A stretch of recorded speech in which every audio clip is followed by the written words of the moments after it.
그럼 오늘 본문을 읽으시면서 어떤 생각이 드셨습니까? 너무 이상했어요. 이상하셨습니까? 네. 다른 분들은 어떠셨어요? 엄마가 너무 나빴어요? 안타까워. 엄마가 너무 안타깝죠. 여러분, 우리가 성경을 읽을 때마다 이 아브라함부터 시작해서 지금 당혹스러움 자꾸 느껴져요. 이들은 도대체 윤리가 있는 건가? 이들은 도덕이 있는 건가? 우리가 배웠던 도덕 있잖아요, 도덕. 쓰레기 잘 버리고 부모 말씀 잘 듣고 삼강오륜과 이런 배우지 못한 것들, 뼈대 없는 집안의 사람들 같은 아브라함부터 시작해서 이삭, 또 야곱은 우리에게 더 당혹감을 주죠. 우리가 다음 주에 이제 나누게 될 내용인데, 야곱이 걸어가는 그 인생, 다다음 주가 되겠네요. 다다음 주에 야곱의 인생을 보면 과연 하나님의 은혜는 뭐고 하나님의 역사는 무엇인가를 생각하게 돼요. 그럼 축복을 받으려면 무슨 짓이든 다 해도 되는 거야? 라는 이런 고민이 든다는 거죠. 이게 이제 우리 그 영상 성도이신, 영상 온라인 성도이신 우리 김하종 선생님. 그러신가요? 우리 김하종 선생님의 끊임없는 질문이세요. 근데 제가 거기에 참 답하기가 참 어렵다는 생각이 많이 들었어요. 그래서 오늘 이야기를 나누면서 함께 이 고민을 할 때 좀 도움을 받아야겠다. 그래서 제가 어제 이 책을 다 읽는 건 아니에요. 구약 텍스트에서 윤리까지라는 아세아합신학대학원의 교수님이신 구약학 교수님 이한영 교수님이 저술하신 책인데요. 그 얘기를 담고 있어요. 구약의 도덕과 윤리, 하나님의 언약 속에서의 우리의 이 축복, 그리고 이 시대에 우리가 이걸 어떻게 이해할 것인가. 왜냐하면 여러분, 만약에 야곱을 오늘의 기준으로 본다면 거짓말에서라도 축복을 받아야 되는 그 논리에 빠진다는 거죠. 그럼 축복받기 위해서는 무엇이든지 가능하다. 이걸 가르치기 위해서 성경이 기록됐느냐는 거죠. 그래서 사실 이걸 왜 큰 의문을 주고 어려움을 주는데, 제가 다 읽은 건 아닌데 여기서 이제 몇 가지만을 좀 생각했고 다 읽어보려고 지금 계획을 하고 있습니다. 좀 도움을 주고 있어요. 이게 우리에게 주는 당혹감, 그냥 가나안 족속의 멸망 같은 이야기들, 그런 걸 우리가 어떻게 받아들일 건가라는 좀 생각이 들어서 함께 말씀을 통해서 좀 고민해 보고자 합니다. 오늘 본문의 구조는 되게 간단해요. 여러분이 보실 땐 그냥 이게 나열하는 그 소설처럼의 이야기지만 두 부분 나눠볼 수 있어요. 하나는 이삭의 이야기고 다른 하나는 리브가의 이야기입니다. 물론 이제 뒤에 부분에 이제 이삭과 야곱이 다시 말하는 내용이 나오지만 이삭과 리브가의 갈등과 대립이 크게 번져서 이 야곱과 이삭에게 연결되고, 나중에 다음 주에 나눌 내용이 에서의 이야기, 에서의 갈등, 그 에서의 이제 무너짐이라는 부분으로 연결되고, 그래서 어쩔 수 없이 28장에 야곱이 바단 아람으로 가게 되는 그 사건의 경위를 우리가 이제 함께 살필 건데요. 이 내용을 통해서 우리가 무엇을 생각해 볼 것인가 좀 이야기를 하면 좋을 것 같습니다. 먼저 이 이야기를 끌어가실 때, 생각하실 때 이삭과 리브가, 야곱, 그리고 에서라는 사람에게 중점을 둘 것이냐, 아니면 전체적인 내용 속에서의 언약이라는 관점 속에서 이걸 둘 것이냐를 좀 고민하는 게 필요합니다. 만약에 인물들 중심으로 생각을 해버리면 당혹감, 아까 말했던 당혹감과 윤리적인 우리의 사고에서의 충돌이 일어나요. 사람 중심으로 읽게 되었을 때, 사람을 모범으로 두었을 때 어떻게 받아들일 것인가를 정리하기가 어렵습니다. 그런 면에 있어서 전체적인 내용이 어떻게 진행됐냐면, 이삭이 장자의 명분을 받은 그 내용이 이어졌고, 야곱과 에서가 그 장자의 명분을 어떻게 대했는가에 대한 이야기가 이어진 후에 그랄에서의 이삭의 모습과 우물에서의 계약이 이어졌죠. 그러고 나서 에서의 결혼, 그리고 오늘 이제 이 사건이 일어나는 거죠. 근데 이걸 전체적으로 문맥으로, 내용으로, 구조로 보면 언약이 어떻게 이루어져 가는가에 따르는데, 그 언약이라는 관점 속에서 사람의 행동들이 각자 다르다는 거예요. 각자 이 언약을 바라보고 언약을 얼마나 중요하게 생각하는지, 또는 언약을 어떻게 소홀하게 여기는지가 드러나고 있다는 거죠. 전체적인 내용은 언약이라는 관점인데, 그 언약의 관점에서 사람들은 어떻게 반응하고 있는가, 이걸 주고 있을 때 우리는 어떻게 이 말씀을 이해하는 것인가, 이 얘기를 좀 하면서 진행하면 좋을 것 같습니다. 자, 먼저 1절부터 진행되는 내용에 이제 이삭이 에서를 축복하는 내용이 등장하죠. 여기에 단서를 하나 주는 게 있습니다. 1절입니다. 1절 말씀을 한번 읽어보겠습니다. 시작. 이삭이 나이가 많아 눈이 어두워 잘 보지 못하더니 맏아들 에서를 불러 이르되 내 아들아 하매 그가 이르되 내가 여기 있나이다 하니. 자, 여기 보면 갑자기 에서가 결혼한 후에 어느 시점인지 모르는데 이삭이 나이가 많아지게 된 상황이 됐어요. 지금 리브가의 얘기를 보면 아버지가 언제 죽을지도 모르는 그런 상황인 것처럼 보이고 있다는 거죠. 에서가 40세에 결혼했다 그랬죠. 에서가 40세에 결혼한 건 아버지를 닮은 거예요. 왜냐면 아버지가 40세에 결혼했죠. 근데 이삭이 결혼한 것과 에서가 결혼한 것의 차이는 에서는 가나안 족속에게 얻었고 이삭은 이 아브라함이 늙은 종에게 부탁해서 아버지의 친족으로부터 얻었던 그 부분이 완전히 달라요. 그럼 결국 에서가 부모에게 어떤 영향을 끼쳤냐면 35절 26절 이삭과 리브가의 마음에 근심이 됐다. 이 마음의 근심을 뭐라고 제가 설명을 드리냐면 영혼의 고통이라고 했어요. 엄마 아빠가 영혼으로 고통받고 있다. 그럼 왜 이랬느냐? 가나안 족속으로 결혼했던 그 이유 때문인 것을 볼 수 있고요. 나중에 28장에 보면 그 가나안 여인들이 이삭과 리브가와 어떤 본문은 다퉜다라고 말하는데 그건 아닌 것 같고 마음에 들지 않았던 싫어했던 그런 모습을 볼 수 있는 거죠. 결혼부터 싫어했던 그런 에서의 삶인 거죠. 그럼 이 에서의 삶은 계속해서 뭘 보여주고 있냐면 하나님의 장자의 명분에서 계속 벗어나고 있는 것을 보여주고 있다는 거죠. 그리고 나서 나이가 많았죠. 이 에서가 40세에 결혼했다면 이삭이 60세에 자녀를 낳았으니까 그때가 100세였을 거예요. 그리고 지나서 얼마의 시간이 지났는지 모르지만 지금 이삭이 그렇게 나이가 많이 들은 상태입니다. 자, 그랬을 때 나이가 많아. 여러분이 나이가 많아 하면 누구를 말할 때 자주 나왔던 표현이죠? 아브라함이 정말 많이 얘기했던 내가 나이가 많아요. 내가 늙었어요. 결혼할 수가 없어요. 아니, 결혼 아니라 그 아이를 낳을 수가 없어요. 뭐 그랬던 나이가 많아. 마치 이삭이 그런 것처럼 보여지죠.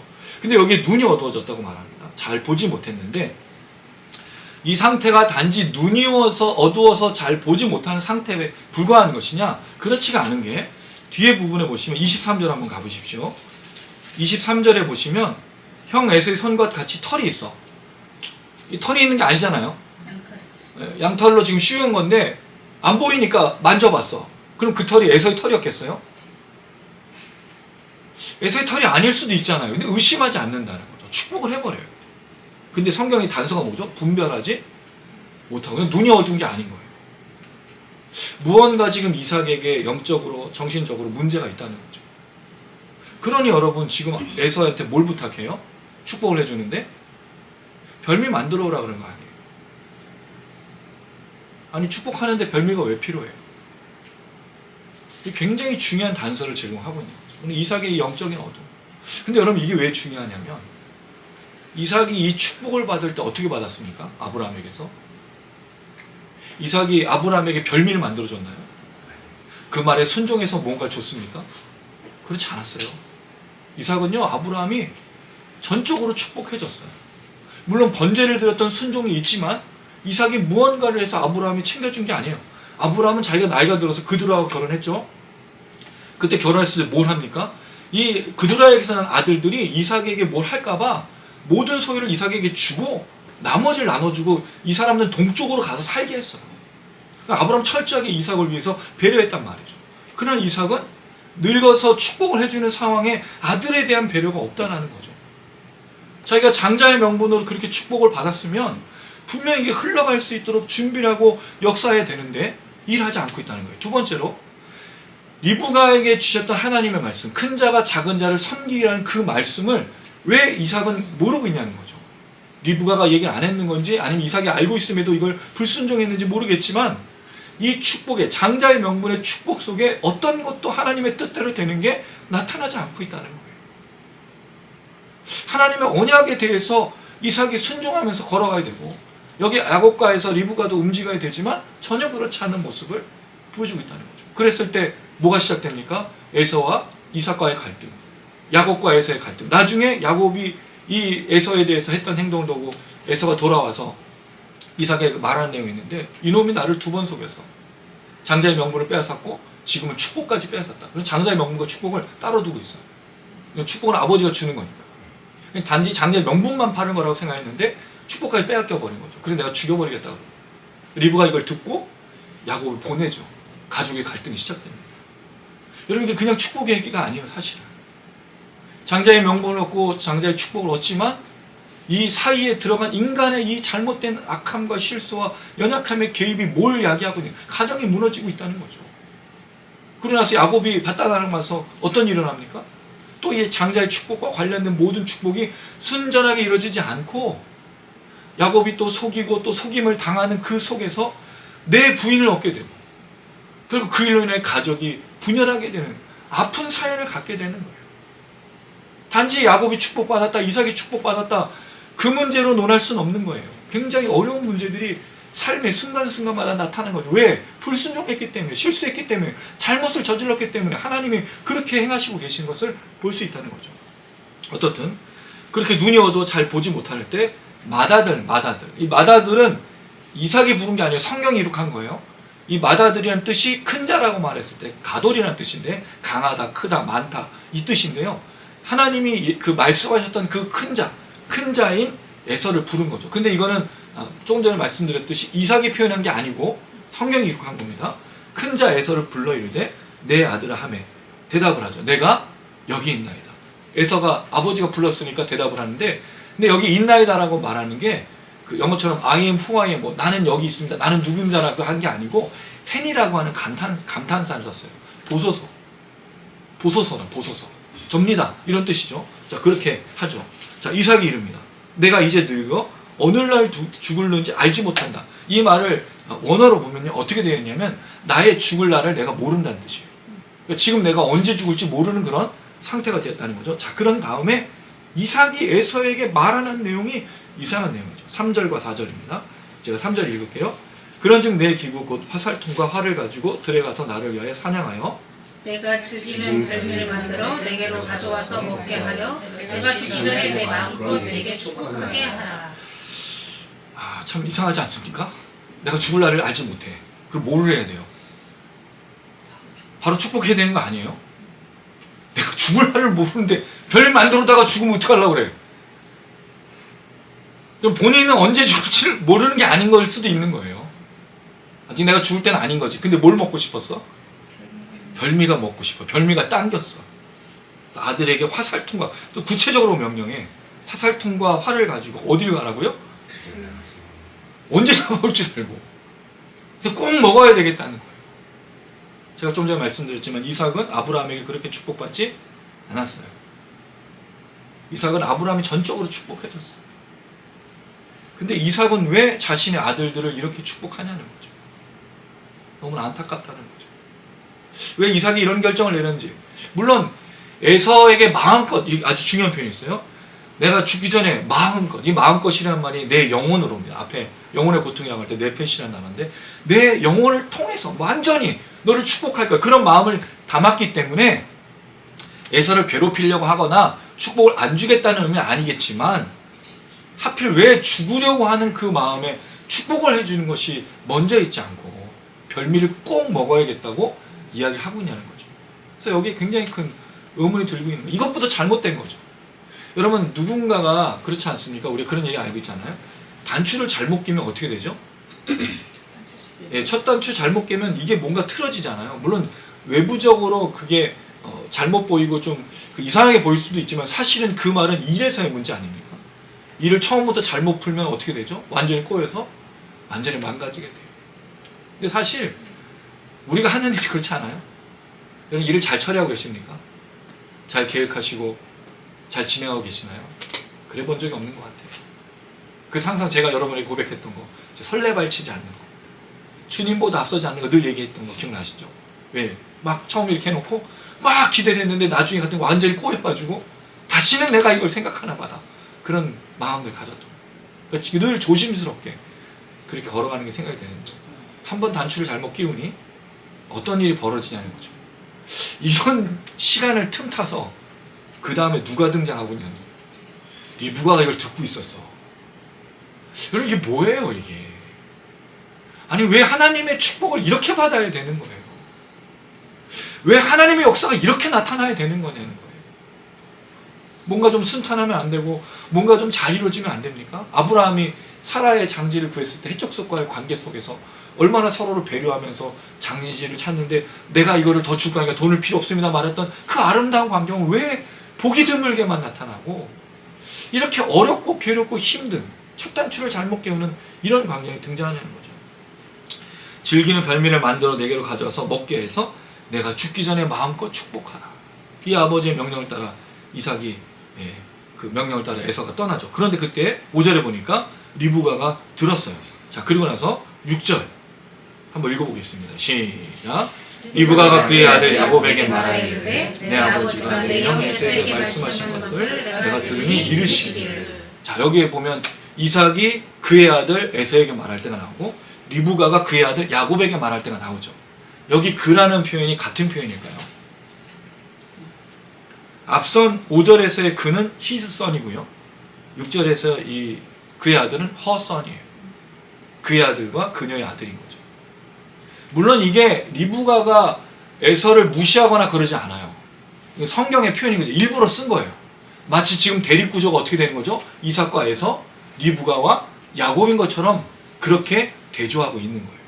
그래서 이 일이 진행되는 거 아닙니까? 리브가가 듣고 있다가 야곱을 불렀어요. 아버지가 지금 어떻게 에서에게 말했고 그 에서가 나간 순간에 지금 야곱을 불러서 우리가 뭘 해야 될지를 말하고 있는 거죠. 이삭이 축복에 적극적이지 않았다면 리브가는 축복에 적극적이었다는 거죠. 왜 그렇죠? 리브가에게 하나님께서 그 태의 두 아들 속에 일어나고 있는 일들을 말할 때 큰 자가 작은 자를 섬기리라. 이 작은 자가 큰 축복을 받으리라는 얘기를 엄마는 기억하고 있었던 거예요. 그러니까 이 축복을 이루기 위해서 하는데 왜? 우리의 질문인 거죠. 왜 이런 방법을 쓰고 있냐는 거예요. 우리는 어떤 방법이길 원합니까? 이삭과 얘기하고 리브가 그 말을 해서 아들 야곱에게 축복해 줍시다가 돼야 되고 에서에게도 잘 설명해서 그 아픔이 되지 않을 수 있도록 뭔가 해야 되는데 전혀 그런 내용이 없이 축복만 주고 빼앗는 광경이 벌어지고 있는 거죠. 뭐에만 집착하고 있는 것처럼 보입니까? 결론만 집착하고 있는 거 모두가 다. 아무도 그 과정을 소중하게 여기지 않고 결론만 잘 들으면 되겠다고 이야기하는 거예요. 축복만 받으면 되는 거야. 리브가 그 얘기를 들었으니까 무슨 짓이든 해서 축복이 일어나면 되는 거야 라고 생각하는 거죠. 자, 그랬을 때 야곱에게 말하면서 7절부터 긴 구절로 이루어지고 있습니다. 잘라서 좀 보도록 할게요. 7절 시작. 나를 위하여 사냥하여 가져다가 별미를 만들어 내가 먹게 하여 죽기 전에 여호와 앞에서 내게 축복하게 하라 하셨으니. 자, 여기서 이게 리브가가 에서에게 이삭이 말한 내용을 옮기는 과정 중에 그 내용을 그대로 했지만 다른 것이 한 가지 포함되어 있어요. 뭐가 포함되어 있습니까, 여러분? 잘 보시면 여호와 앞에서가 있어요. 자, 그러면 이삭은 에서에게 말할 때 여호와 앞에서라는 말을 했을까요, 안 했을까요? 그럼 리브가 여기서 야곱에게 말할 때 이걸 붙였을까요? 그렇게 보이지 않고 분명히 이삭이 에서에게 그렇게 말했을 건데 성경은 그걸 빼놓고 리브가가 야곱에게 전달할 때만 이걸 넣은 것처럼 보인다는 거죠. 왜? 여호와 앞에서의 축복은 누가 받아야 되니까? 야곱에게. 이건 의도라는 거죠. 의도. 물론 이삭이 에서에게 안 했을 수도 있겠지만 정확한 건 아닌데 이건 어떤 의도가 있다는 거죠. 누가 에게 축복이 흘러가는가? 야곱에게 흘러간다는 걸 계속 강조하고 있다는 것을 볼 수 있죠.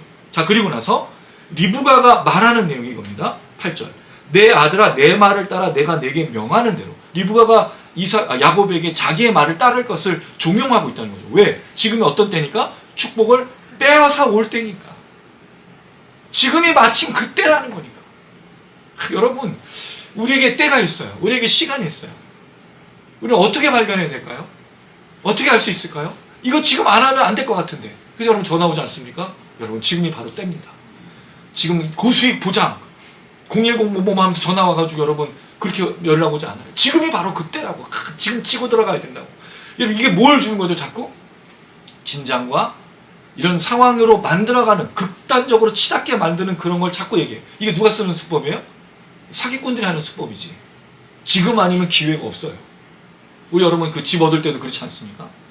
다른 집 많은데 이 집밖에 없다라고 계속 얘기하면서 조건을 얘기해주지 않고 나중에 속이는 경우도 있지 않습니까? 이게 사기꾼들의 수법인데 지금 리브가가 네가 지금 내 말을 들어. 지금이 바로 기회고 찬스라고 지금 이야기를 하고 있다는 거죠.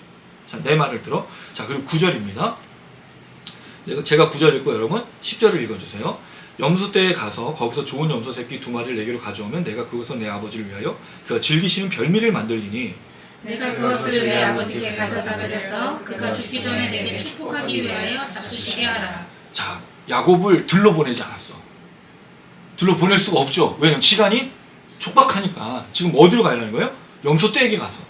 그리고 좋은 염소 새끼. 좋은이라는 토부인데 괜찮은 거죠. 좋은 거죠. 그럼 고기를 할 수 있는 염소 새끼 2마리를 가져오면 내가 그것을 아버지를 위하여 즐기는 별미. 여기 즐긴다는 말이 아하브라는 단어인데요. 사랑하다는 뜻이에요. 남녀가 사랑하다 할 때 아하브, 러브라는 뜻이에요. 아버지가 정말 이 별미를 너무 좋아했던 거예요. 자, 여기서 질문이 한 가지 생겨요. 별미는 누가 만들었을까요? 여기서 지금 보면은 리브가가 만드는 거잖아요. 그럼 에서가 잡아와서 리브가가 만든 거냐? 아니면 에서가 잡아서 에서가 만들어서 아버지에게 준 거냐는 생각이 드는 거예요. 근데 여기서 보니까 엄마도 만들 줄을 안다는 거죠. 그리고 심지어 이게 염소 새끼잖아요. 들에서 잡아온 게 염소 새끼 아닐 거 아니에요, 여러분. 같은 고기가 아닌데 어떻게 같은 맛을. 그러니까 지금 이게 이삭의 아주 형편없는 영적 상태인 거죠. 먹고 축복해 주거든요. 그럼 사실 별미의 문제가 아닌 거예요, 이게 따지고 보면. 이삭이 별미가 맛있냐 안 맛있냐가 중요한 문제가 아니라는 거죠. 진짜 문제는 뭐예요? 아들을 축복하지 않는다는 거죠. 여러분, 이게 우리가 자주 빠지는 함정이에요. 우린 정말 중요한 걸 놓치고 엉뚱한 거, 잘못된 거에 초점을 맞출 때가 너무 많아요. 이삭이 축복을 그냥 해주면 되는데 꼭 별미를 먹고 축복해줘야 된 이상한 마음이 든 거죠. 이게 분별력이 떨어지고 어두워지니까 이런 거예요. 나이가 늙고 판단력이, 물론 젊다고 해서 판단력이 좋은 건 아닙니다만 이건 이거 영적인 표현인 거지. 분별하지 못하는 거죠. 그럼 여러분, 우리가 과거를 되돌아봤을 때 여러분이 잘못된 선택을 한 경우가 있지 않습니까? 그때가 어떤 상태예요? 조급하고 긴박하고 뭔가 쫓길 때. 그리고 우리 여유가 있고 평안함이 있고 하나님의 은혜 가운데 있을 땐 그런 선택할 리가 없어요. 그럼 지금 상태가 마치 그런 모습인 것처럼 보인다는 거죠. 이게 별미의 문제가 아닌 거예요. 먹는 문제가 아닌 거예요. 근데 이삭이 이렇게 하고 있다는 거죠. 그래서 엄마가 만들어준다는 거예요. 자, 그리고 아버지께 가져다 드려서 그가 죽기 전에 내게 축복하기 위하여 잡수시게 하라. 이게 누가 꾸미고 있어요? 참 잘 가르치고 있어요. 좋은 엄마예요.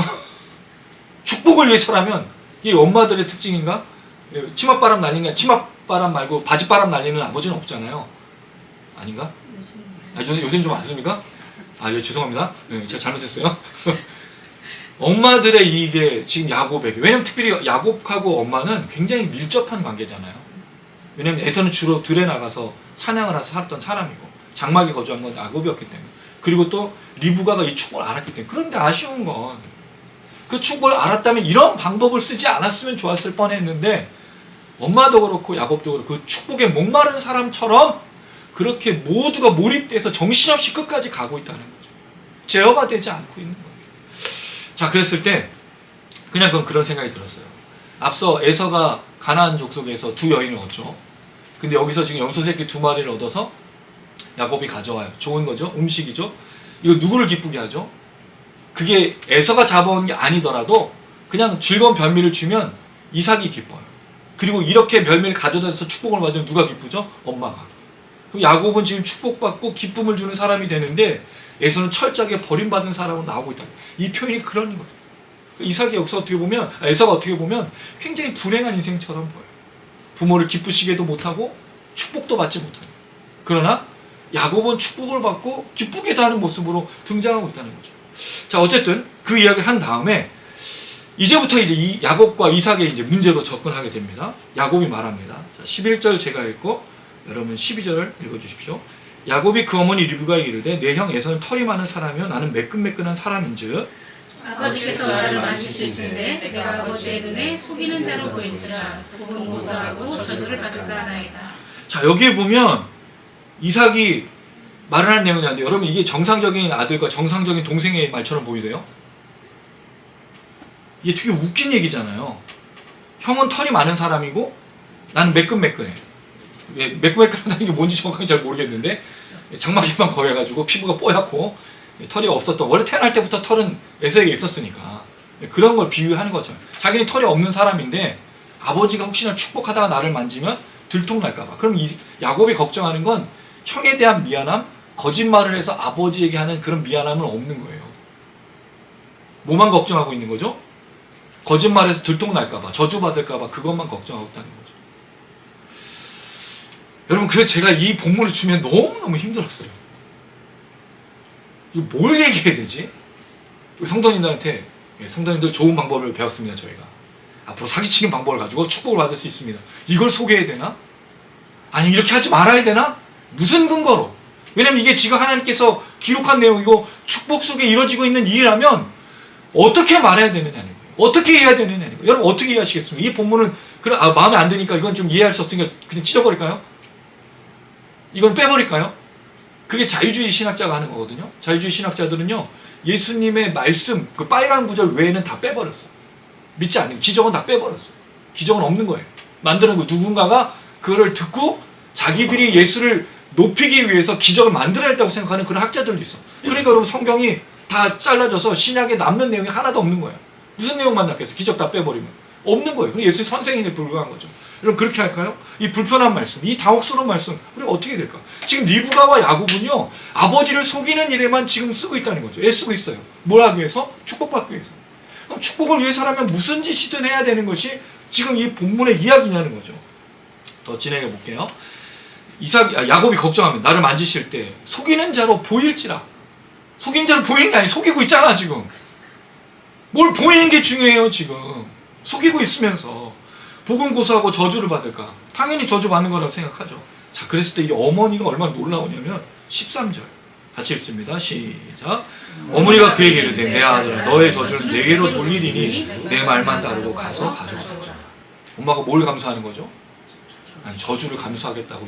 지금 이 시간 이걸 꼭 해야 된다고.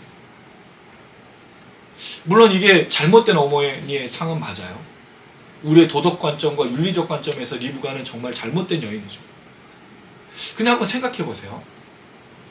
여러분 이런 도덕적 관념이 이런 윤리적인 문제가 그 고대 근동 아시아에 이게 지금 몇천 년 전 일이죠. 지금 이 시대의 자본주의 민주주의 사회를 갖고 있고 법치국가인 우리나라에서 이게 연동이 되는 문제냐는 거죠. 고대 근동 아시아가 지금 우리처럼 민주주의 법치국가냐는 거예요. 굉장히 갭이 너무 넓다는 거죠. 이거 비근한 예로 여러분 조선시대와 지금 이 시대를 비교할 수 있습니까? 조선시대에는 뭐가 있었죠? 노예가 있었잖아요.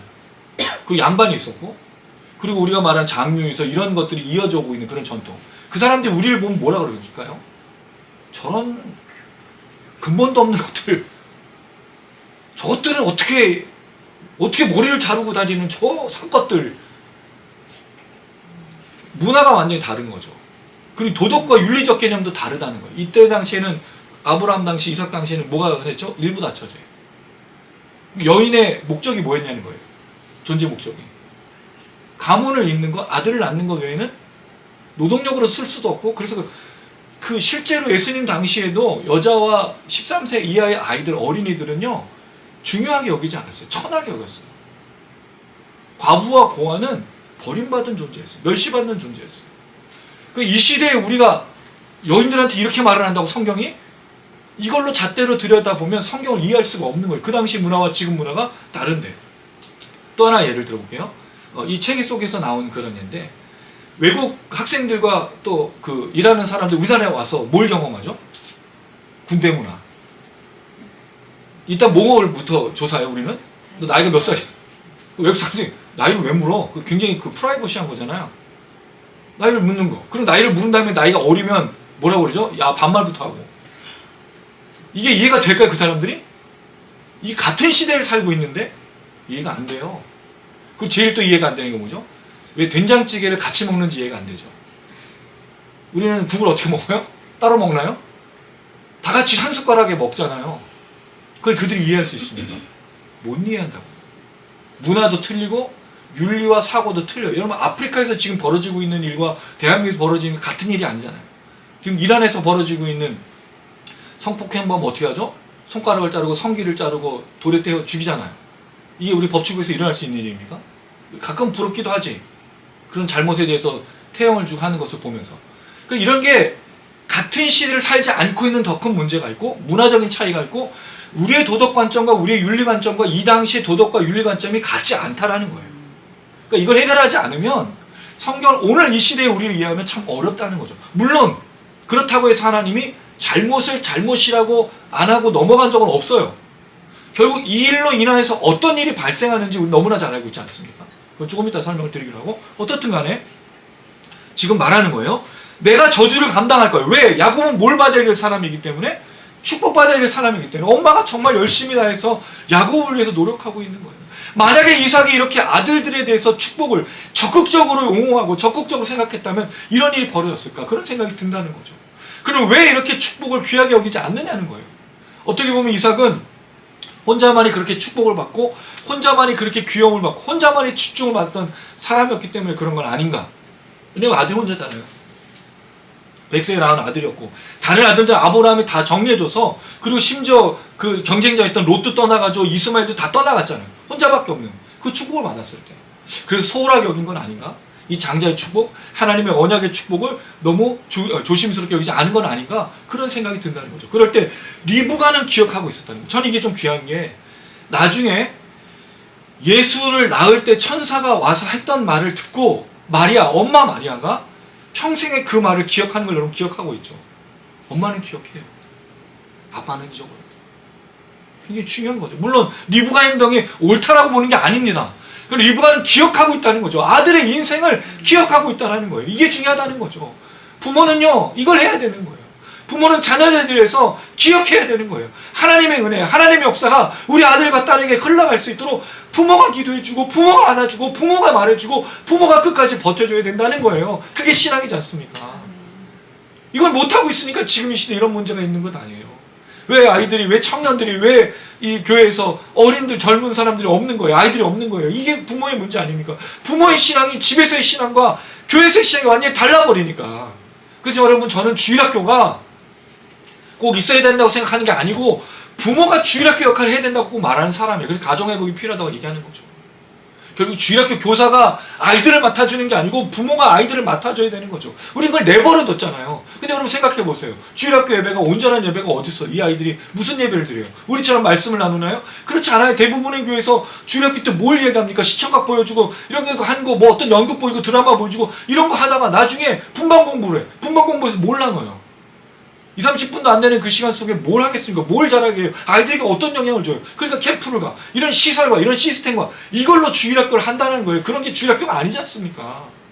부모가 선생이 돼야지. 할렐루야. 제 말이 틀렸나요, 여러분? 부모가 선생이 돼야지. 부모가 그 아이를 가리키고 또한 선생도 함께 그 아이들을 놓고 기도하고 세워주는 그런 게 진정한 주일학교지 않습니까? 시스템이 있고 어떤 시설이 있어서 주일학교가 아니라. 잘못된 거예요. 이게 한국교회의 가장 큰 문제가 여기 있어요, 여러분. 좀 벗어나 얘기지만 리브가는 그렇게 이 야곱의 복을 위해서 애쓰고 있습니다. 자, 그리고 나서 리브가가 말합니다. 가서 끌어다가 어머니를 가져왔어요. 야곱이. 그 아버지가 즐긴 별미를 만들었죠. 그럼 리브가도 그 별미를 만들 수 있었다는 거예요. 자, 그리고 나서 15절 읽어봅니다. 시작. 리브가가 집안 자기에게 있는 그의 맏아들 에서의 좋은 의복을 가져다가 그의 작은 아들 야곱에게 입히고. 여기서 보면 성경은 계속 이 아들을 어떤 아들로 표현하죠? 맏아들. 큰 자라고 성경은 계속 표현하고 있어요. 자, 그랬을 때 좋은 의복을 가져다가 작은 아들 야곱에게 입힙니다. 입힌 이유가 뭐죠? 아브라함의 피부가 매끈매끈하고 털이 없으니까 털을 만들어주기 위해서 지금 하고 있는 거죠. 자, 그 다음 17절 시작. 자기가 만든 별미와 떡을 자기 아들 야곱의 손에 주니. 자, 여기에 뭐가 포함됐어요? 아까 별미만 있었는데 이게 왜 나왔을까요? 저는 이걸 보면서 오버랩이 된 사건이 하나 있어요. 야곱이 에서에게 장자의 명분을 살 때 뭘 줬죠? 예, 팥죽하고 떡을 줬어요. 굉장히 유사한 내용인 거예요. 야곱도 속이고 리브가도 속이는 이 모습이 그 장자의 명분을 위해서 같이 오버랩이 되고 있는 것을 볼 수 있죠. 자, 그랬을 때 드디어 야곱과 이삭이 만납니다. 18절 19절 제가 18절 읽거면 19절 읽어주세요. 야곱이 아버지에게 나가서 내 아버지하고 부르니 이르되 내가 여기 있노라. 내 아들아 내가 누구냐? 야곱이 아버지에게 대답하되 나는 아버지의 맏아들 에서로소이다. 아버지께서 내게 명하신 대로 내가 하였사오니 원하건대 일어나는 자서 내가 사냥한 고기를 잡수시고 아버지 마음껏 내게 축복하소서. 자, 그걸 들고 가서 이제 아버지라고 불렀죠. 내가 여기 있다. 아까는 이삭이 에서를 불렀을 때는 반대였지만 내 아들아 내가 누구냐? 왜 내가 누구냐고 물었을까요? 눈이 보이지 않으니까? 어떤 아들인가? 왜냐면 지금 사실은 사냥하러 간 에서가 지금 바로 왔을 리는 없을 거니까. 이건 사실 누구를 부른 걸까요? 야곱을 부를 가능성이 있는 거죠. 그런데 긴가민가니까 안 보이니까. 자, 그 다음부터 야곱의 거짓말이 시작되죠. 나는 아버지 맏아들.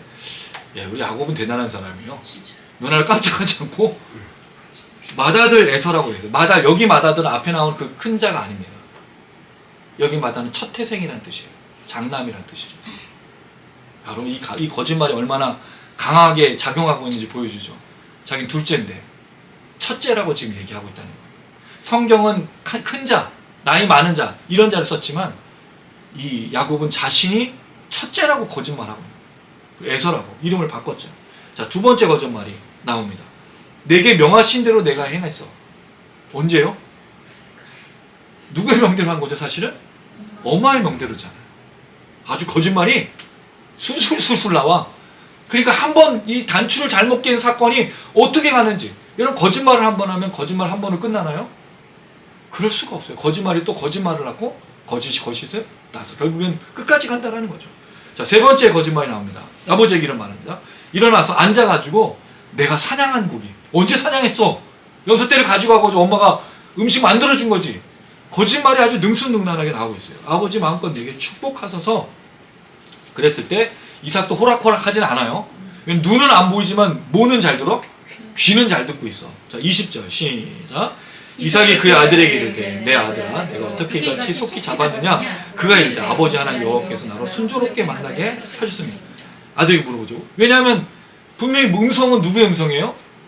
아무리 100세가 넘어서 그 정신이 오락가락해도 치매에 걸리지 않는 한 음성은 알아듣잖아요. 보이지 않는 것뿐이지. 그러니까 아무리 봐도 이상해요. 그래서 어떻게 이렇게 속히 잡았느냐? 아버지 하나님 여호와께서, 이제 야곱이 또 거짓말을 하죠. 네 번째 거짓말입니다. 나로 순조롭게 만나게 하셨다. 여러분, 이 얘기는 누구와 관련된 거죠? 이삭이 결혼할 때, 리브가를 만날 때 누가 했던 말입니까? 늙은 종이 순조롭게 만나게. 야곱이 이 얘기를 들었던 것 같아요. 그리고 아버지에게 이걸 자극하는 거죠. 왜? 믿도록. 거짓말하는 이유가 그거잖아요. 여러분, 거짓말을 하는데 거짓말 들통나게 하는 사람이 어딨어? 속이려면 끝까지 속여야 되니까 이 얘기를 하는 거죠. 자, 그러니 이삭이 다시 의심을 품습니다. 가까이 오라. 내 아들 에서인지 아닌지 내가 너를 만져보라. 왜 만져보죠? 야곱하고 에서의 가장 큰 차이점은 매끄럽고 털이 많은 것. 이 차이니까 가까이 와보라. 22절. 야곱이 그 아버지에게 가까이 가니 만지며 음성은 야곱의 음성인데 손은 에서의 손이로다. 이 의구심. 자, 그럼 여러분 뭘 해야 되죠? 이런 의심이 들면 확인하고 멈춰야 되죠. 누굴 불러야 돼요? 여기서 리브가를 불러야죠. 이삭이 리브가를 부르지 않죠. 자, 그 다음 얘기입니다. 23절 시작. 그의 손이 형 에서의 손과 같이 털이 있으므로 분별하지 못하고 축복하였다. 비극의 시작입니다. 물론 거짓말이 거짓말을 하고 이어지고 있지만 비극은 이렇게 시작되죠. 결국 이 이야기는 뭐죠? 이삭의 분별함이 없는 것 때문에. 결국 이 누군가 중에 분별력을 가지고 깨닫는 사람이 있었다면 이건 멈춰졌을 거예요. 여러분, 만약에 우리가 옷을 잘못 꼈다면, 단추를 잘못 꼈다면 어떤 일이에요? 그럼 뭐 해야 되죠? 멈추셔야 돼요. 다시 끼워야 돼요. 근데 안 한다고요, 여러분. 안 해. 사람들 마음이 이상해. 끝까지 가. 무너질 때로 가. 절망할 때까지 가. 없어질 때로 가. 중간에 멈추는 사람이 없어요. 복주기관차 같아. 끝을 봐야 끝나는 그런 모습들로 갑니다. 이게 은혜예요. 우리가 가는 길에 잘못 끼운 단추, 거짓말이 거짓말을 낳고 잘못된 길로 가고 실수가 있고 잘못된 것을 갈 때 멈춰지는 것이 은혜인 겁니다. 할렐루야. 이 은혜가 우리가 넘치기를 주님의 이름으로 축원합니다. 그럼 멈출 수 있는 건 우리가 할 수 있는 게 아니에요. 그러니 성령이 우리 안에서 말할 수 없는 탄식으로 기도하게 하시고 끊임없이 기도하며 간구하며 그를 수절하게 만드는 거예요. 아니면 그렇게 안 되면 어떻게 되죠? 끝이? 심판과 저주로 나아가는 것 때문에. 그래서 여러분, 우리가 예배 드리는 겁니다. 왜 예배 드려요? 하나님을 기억하고 하나님 어떤 분인지 알고, 혹시 내가 하나님 앞에 실수하고 범죄해서 잘못 끼웠는지 거짓말하고 있는지 끝을 향해서 알고 달려가고 있는지 악을 향해 달려가고 있는지 확인하기 위해서 말씀 같이 읽고 같이 찬양하고 같이 기도하면서 우리의 영혼을 새롭게 하는 거잖아요. 그래서 예배가 얼마나 우리에게 중요한지 몰라요. 기도가 얼마나 중요한지 몰라요. 간구가 얼마나 중요한지 몰라요. 찬양이 얼마나 중요한지 몰라요. 우리 자신을 보면 우리 눈으로 보는 것은 우리의 판단력에 한계가 있대요. 분별하지 못해요. 눈이 어두워. 귀가 들리지 않아. 깨닫지 못해서. 그럼 모든 것을 아시는 하나님께 맡길 때 하나님이 보시게 한다는 거죠. 여기에 이삭이 결국 그렇게 축복을 해버린다는 거죠. 24절입니다. 시작. 이삭이 이르되 내가 참 내 아들 에서냐? 그가 대답하되 그러하니. 아니, 이렇게 물어봤으면 어떻게 돼요? 멈춰야지. 하긴 해야지. 근데 끝까지 야곱이 뭐라 그러죠? 접니다. 내가 그입니다. 야곱도 멈추질 않아요. 왜? 야곱은 뭘 받아야 되니까? 여러분 아시잖아요. 우리 야곱이 축복이 얼마나 목마른 사람인지. 분이엘에서 자기 이 대퇴부가 부러질 정도로 축복받아야겠다 놓치지 않는. 왜 그럴까? 왜 인생은 이럴까? 그럼 야곱이 불만족스러운 사람을 살았을까요? 에서가 그랬을까요? 이삭과 리브가가 이들을 이렇게 키웠을까요? 근데 참 채워지지 않는 그 마음. 어떤 것으로 만족하지 못하는 야곱의 인생이라는 겁니다. 참 안타까운 거예요. 그러나 그가 노년에 그 요셉이 그를 불러서 바로 앞에 섰을 때는 하나님에 대한 고백을 하고 그 아들들에게 12아들들에게 축복을 하고 내용이 끝이 나는 모습으로 인생을 마무리하고 있어요. 말씀을 맺도록 하겠습니다. 오늘 말씀은 우리에게 굉장히 큰 어려움을 줍니다. 당혹감을 줍니다. 그러니까 이 본문을 통해서 우리는 어떻게 해야 되느냐. 첫 번째로 아까 말씀드렸듯이 지금의 윤리적 잣대로 지금의 문화로 그것을 이해하기는 어렵다. 그 당시의 상황에서 이들은 변화되고 새로워져 가는 과정 중에 있다는 거죠. 그래서 여러분 나중에 이 사람들이 그렇게 하나님을 섬기다가 모세를 통해서 신의 산에서 뭘 받습니까? 십계명을 받잖아요. 그 모든 것들을 순종하고 따를 법을 만들어 주신 거예요. 왜냐하면 그러지 못했던 기준이 없었고 그 가치관이 무엇인지 알지 못했던 그들에게 십계명을 준 거죠. 문제는 이들에게 있는 게 아니에요. 누구에게 문제가 있죠? 십계명을 받은 우리가 문제라는 거예요. 그들은 그렇다 칩시다. 그들은 축복을 그렇게 사모하고 언약의 축복을 이뤄가는 하나님의 역사에 있다고 칩시다. 근데 우리는 어떠냐는 거예요. 여러분 우리가 이걸 비통해하고 당혹스러워하고 이걸 의아해하고 있지만 우리 삶은 누가 봤을 때 하나님이 봤을 때 이들의 모습과 다른 게 뭐가 있습니까? 우리가 말씀을 순종하며 살고 있습니까? 십계명 온전히 지키며 살고 있습니까? 잘못 단추를 끼우잖아요. 거짓이 거짓을 낳잖아요. 속이잖아요. 악을 저지르고 실수하고. 만약 이들을 우리가 비통해하고 당혹스러워하고 이들을 비난하고 있다면 그 벌은 우리에게 더할 겁니다. 왜냐하면 이들은 법이 없었던 시대고 양심이란 또 그런 하나님에 대한 지식이 많지 않았던 시대인데 지금 성경이 있잖아요. 계명이 있잖아요. 성령이 있잖아요. 그런데도 우리가 순종하지 못하고 있다면 더 큰 문제가 우리에게 있는 거죠. 우리가 이들을 비난할 게 아닌 거예요. 우리가 이들을 통해서 인간은 늘 실수하고 연약하고 범죄하고 쓰러질 수밖에 없다는 걸 늘 상기시켜야 된다는 거예요. 그러니까 뭘 해야 되죠? 말씀을 통해서 내가 잘못된 단추를 끼웠는지 제대로 가고 있는지 분별해야 된다는 거예요. 내 눈이 어두웠는지 내 마음이 어디에 팔려 있는지 정신이 혼미한지 아니면 하나님을 깨닫고 온전히 나아가고 있는지를 늘 점검해야 된다는 거예요. 두 번째로 이 이야기 속에서 우리가 생각해야 될 건 인간의 실수와 인간의 범죄에도 불구하고 하나님의 역사는 멈추지 않는다는 거죠. 저는 제가 그래서 이 신앙생활을 하는 거예요. 이런 이삭, 이런 야곱, 이런 리브가 그런데도 하나님이 버리지 않는다는 거예요. 신기하게도. 이런 야곱을 통해서 이스라엘이라는 이름을 주시고 이스라엘 백성을 만드시고 그들의 후손을 통해서 하나님의 역사를 계속 이루어가신다는 거예요. 놀랍게도. 여러분 한번 질문을 드려볼게요. 모세는 어떤 사람이었습니까? 모세는 살인자였어요. 근데 그걸 해결하지 않았는데도 불구하고 하나님이 그를 선지자로 하나님의 사람으로 부르셔. 놀랍게도. 모세만 그렇습니까? 선지자들, 사사들, 다윗 왕, 그리고 이 시대 예수님 당시에 베드로, 12제자, 사도 바울. 사도 바울은 어떤 사람이었어요? 지구 끝까지 쫓아 사람을 감옥에 가두고 했던 그런 사람이었지 않습니까? 죽이는 걸 즐겼던 그런 사람이지 않습니까? 그런데 하나님 다 쓰신다고. 물론 여러분 우리가 잘못된 것을 인정해 주시냐 그 문제로 접근하는 게 아니고 우리의 과거가 어떻든 간에 하나님 부르시면 구원 역사를 이루시는데 문제는 우리가 하나님 은혜 속에서 하나님 정의와 공의와 인자와 자비와 사랑과 정직과 지혜의 삶을 살고 있느냐의 문제인 거지 그 삶을 용납받아서 그냥 마음껏 사는 것이냐는 문제는 아니라는 거죠. 그럴 때 하나님이 역사하고 계신다는 거예요.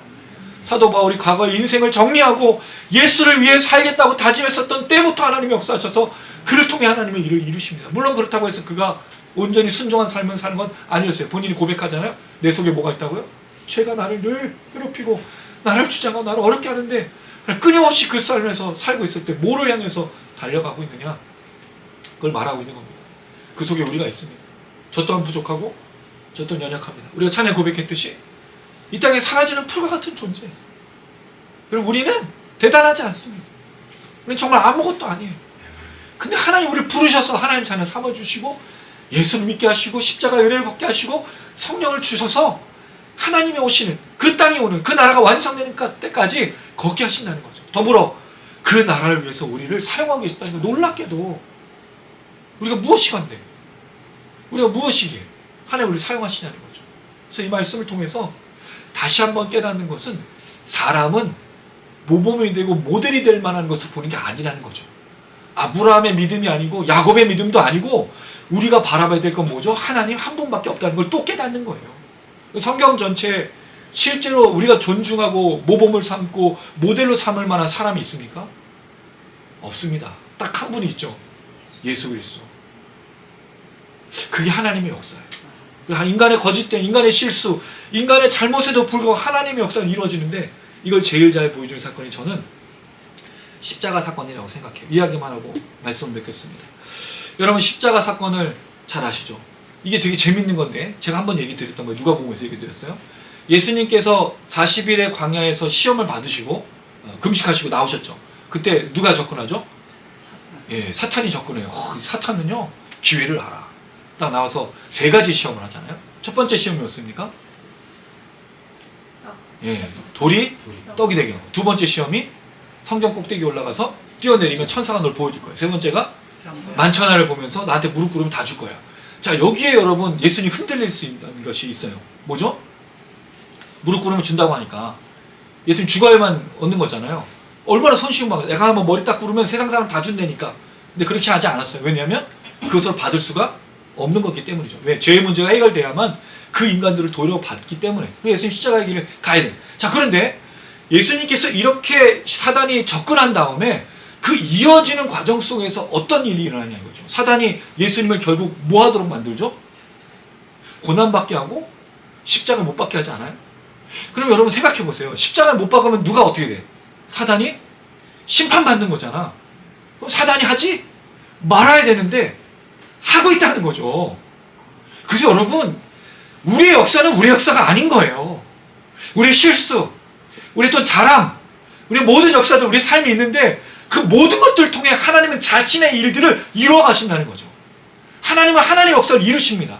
문제는 우리가 실수할 거냐 실수하지 않을 거냐 개인의 구원에서 온전히 성화의 과정으로 나아가는 것이 중요한 거지, 하나님의 역사를 우리의 모든 것 통해서 이루어 가시고 계시다는 거죠. 중요한 건 우리가 실수를 계속 범하고 멈춰있고 죄를 저지를 거냐 아니면 잘못된다는 줄 다시 풀러서 새로 끼울 거냐 다시 순종함으로 살 거냐, 이 문제에 있는 거죠. 하나님은 자신의 역사를 이루십니다.